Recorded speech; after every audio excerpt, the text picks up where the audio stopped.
বিসমিল্লাহির রহমানির রহিম। শুরু করতেছি মহান রাব্বুল আলামিনের নামে। আসসালামু আলাইকুম। দেখেন, রাগ আমাদের জীবনে, প্রত্যেকটি মানুষের জীবনে রাগ আছে। রাগ তো থাকবেই, রাগ ছাড়া কি আর মানুষ হয়? কিন্তু কথা হচ্ছে যে রাগ যে আমাদেরকে কতটা ক্ষতিগ্রস্ত করে ফেলে, হ্যাঁ, এই রাগের কারণে যে আমাদের কত কি হয়ে যায়, আমরা এটা কখনো বোঝার চেষ্টা করি না। আজকে এটার উপরে একটু আলোচনা করব, হ্যাঁ, যাতে আমরা রাগ নিয়ন্ত্রণ করতে পারি আর রাগ থেকে যেন আমরা মুক্তি পেতে পারি। দেখেন, রাগ করলে আপনাদের কি কি সমস্যা হতে পারে বা আমাদের হয়ে থাকে। সর্বপ্রথম আমি ভেবেছি যে রাগ করলে আপনার, বিশেষ করে আপনি নিজেই সর্বপ্রথম ক্ষতিগ্রস্ত হবে। সেটা কি স্বাস্থ্যের দিক দিয়ে। হ্যাঁ, আমি দেখেছি, আমি নিজে দেখেছি এগুলা। দেখলাম যে একজন ব্যক্তি তার স্ত্রীকে ধরে মারতেছে। হ্যাঁ, মারতে মারতে এক পর্যায়ে তার স্ত্রী অনেকটা অসুস্থ বোধ মনে করতেছে। হ্যাঁ, মানে রাস্তার মধ্যে মারতেছে। ওনার স্ত্রী, উনিও রাগ করে এমন কিছু কথা বলে ফেলছে, হ্যাঁ, ওনার মেজাজ আরো চড়া হয়ে গেছে। সঙ্গে সঙ্গে উনি হার্ট অ্যাটাক করে মারা গেছে। কি হলো ভাই? রাগের প্রতিফলনটা দেখেন কি একটা অবস্থা। উনি যদি রাগ না করে স্ত্রীকে যদি না মারতেন, তাহলে ওনাকে কিন্তু মরতে হতো না।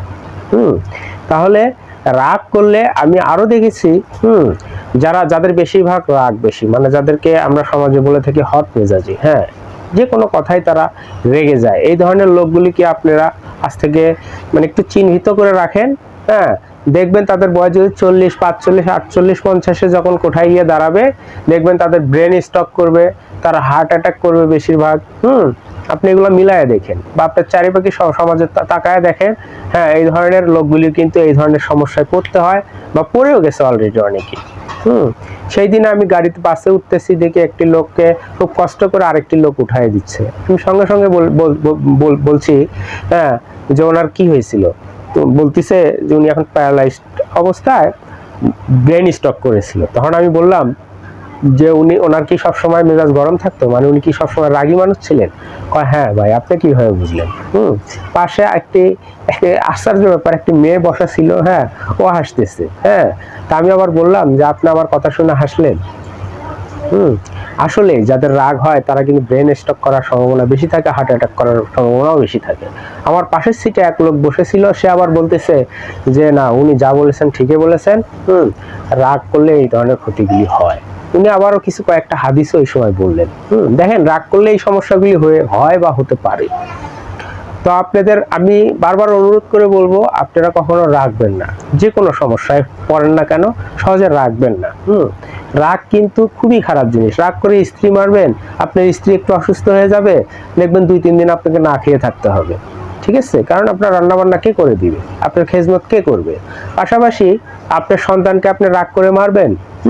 আমি তো আমার লাইফে এগুলাও দেখেছি। 6-7 বছরের বাচ্চা, সেই বাচ্চাকে ধরেন একটু ভারী লাঠি দিয়ে পিটাচ্ছে, মানে যে ওই বাচ্চাটাকে ওই লাঠি দিয়ে পিটানোটা ঠিক হবে না, কিন্তু রাগ উঠে গেছে, বাবা বা মা ধরে মারতেছে। একবারও কি ভেবে দেখেছে তারা যে আমার বাচ্চাটাকে যে আমরা মারতেছি, আমার বাচ্চাটা কি এই মারটা নেওয়ার মতো কি ক্ষমতা আছে আমার বাচ্চার? কারণ ওই মারটা তো একটা 18 বছরের ছেলেকে দেওয়া যেত বা 25 বছরের ছেলেকে দেওয়া যেত, বা সে সহ্য করে নিতে পারতো। কিন্তু এই 6-7 বছরের বাচ্চা কি সহ্য করতে পারবে?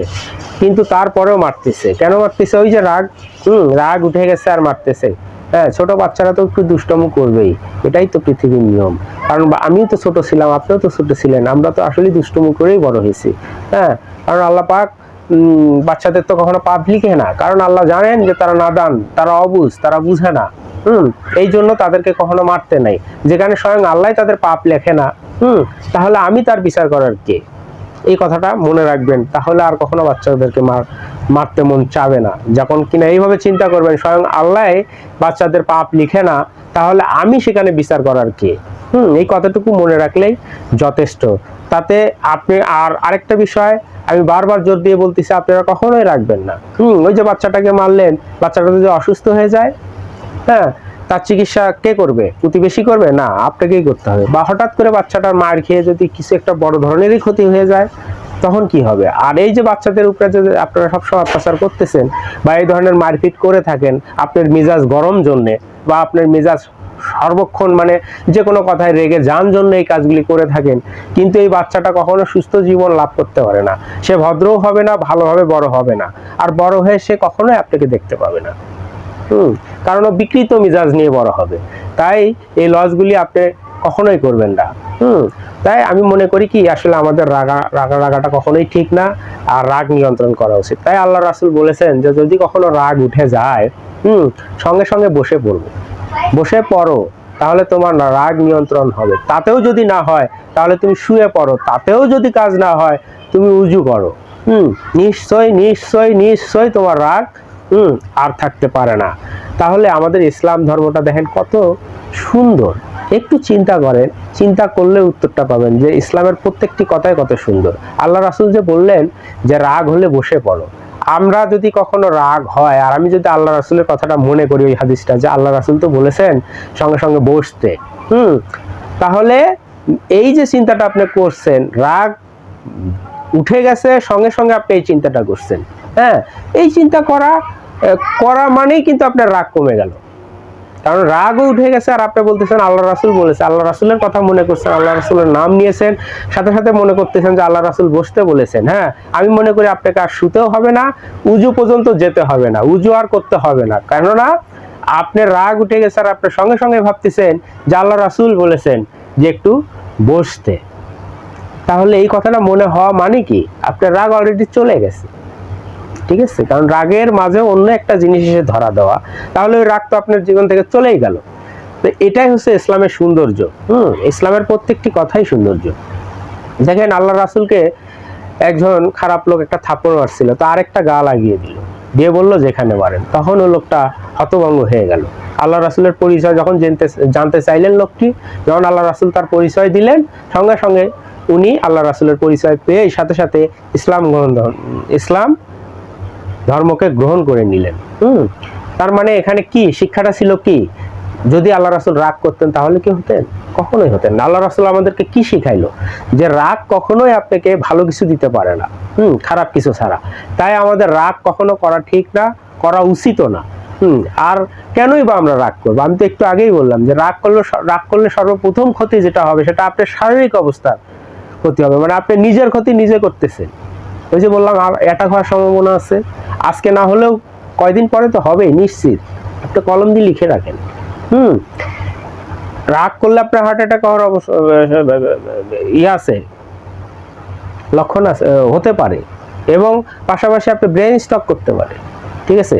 তাহলে আপনি রাগ যখন আজকে থেকে রাগ কমায় দেন, দেখবেন যে আপনার জীবনে আর কখনোই হবে না, আপনি আর ক্ষতিগ্রস্ত হবেন না। আর ওই স্ত্রীকেও মারলেন না, সেও অসুস্থ হলো না, 3 দিন না খেয়েও থাকতে হবে না। সন্তানকে মারতেছেন না, তাহলে সন্তানও বড় ধরনের কোনো সমস্যায় পড়তেছে না। তাহলে এই রাগ দেখেন অনেক জায়গায় দেখবেন যে রাগ হয়েই কিন্তু রাগ উঠেছে জন্যই কিন্তু একটা মানুষকে খুনও করে ফেলে, এই রাগের কারণে। দেখেন রাগ কতটা খারাপ পর্যায়ে নিয়ে যেতে পারে মানুষকে। তৎক্ষণাৎ কিন্তু ওই লোকটার সেন্স থাকে না, যার জন্য এই কাজটা করে ফেলে। কাজটা করার পর গিয়ে উনি যখন সেন্স আসে তখন তো আর করার কিছুই থাকে না, তখন পুলিশ এসে ধরে নিয়ে যায়, তার জেল জরিমানা বা ফাঁসি হয়ে যায়। এই রাগের কারণেই কিন্তু এগুলি হয়ে থাকে। তাহলে রাগ কত বড় খারাপ জিনিস। ভাই আপনাদের কাছে অনুরোধ করে বলবো, আপনারা কখনোই রাগ করবেন না। রাগ কখনোই করবেন না। আমি আবারও বলতেছি, রাগ কখনোই করবেন না।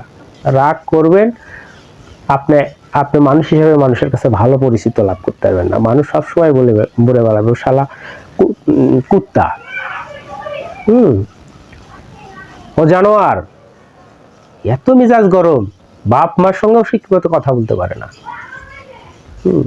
আপনি রাগী হবেন, আপনার কখনো বন্ধুত্ব হবে না। আপনি রাগী হবেন, আপনাকে কখনো ভালোও বাসবে না। তাহলে কি দরকার আছে রাগ করার? আর বারবার করে আমি বলতেছি, রাগ করলে তো আপনার লাভও হবে না। সর্বপ্রথম যে ক্ষতিটা হবে সেটা আপনার নিজের ক্ষতি হবে।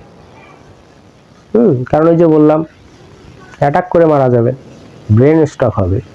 যখন কিনা আপনি এভাবে চিন্তা করবেন যে রাগলে এটাই যদি হয়ে থাকে, তাহলে আমি কেন রাগ হব? পাশে যদি একটা লোককে দেখেন ব্রেন স্ট্রোক করতে, তখন আপনার মনে পড়বে যে আমি তো রাগী, বদমেজাজি, আমারও তো একদিন এই সমস্যাটা হতে পারে বা হবে।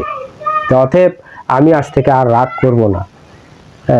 আর রাগলে তো আপনি সত্যিকারের মানুষও কখনো হতে পারবেন না। ওই যে আল্লাহ রাসূলের শিক্ষাটা দেখেন, একটি গাল থাপ্পড় খেয়ে আরেকটি গাল এগিয়ে দিলেন, বিনিময়ে কি পেলেন? একটি লোক আমাদের ইসলাম ধর্মটাকে গ্রহণ করলেন। যে এত সুন্দর মানুষ, ইসলামের শিক্ষা এত সুন্দর হতে পারে, তাহলে আমি ইসলামে থাকতে চাই। এই জন্যই আল্লাহ রাসূলের এই শিক্ষাটা যেন আমরা মনে রাখতে পারি, আর নিজের রাগকে যেন সবসময় নিয়ন্ত্রণ করতে পারি। আল্লাহর কাছে এই দোয়া আমি করি। আপনারা সবাই ভালো থাকেন এবং আমার জন্য দোয়া করবেন। আল্লাহ হাফেজ।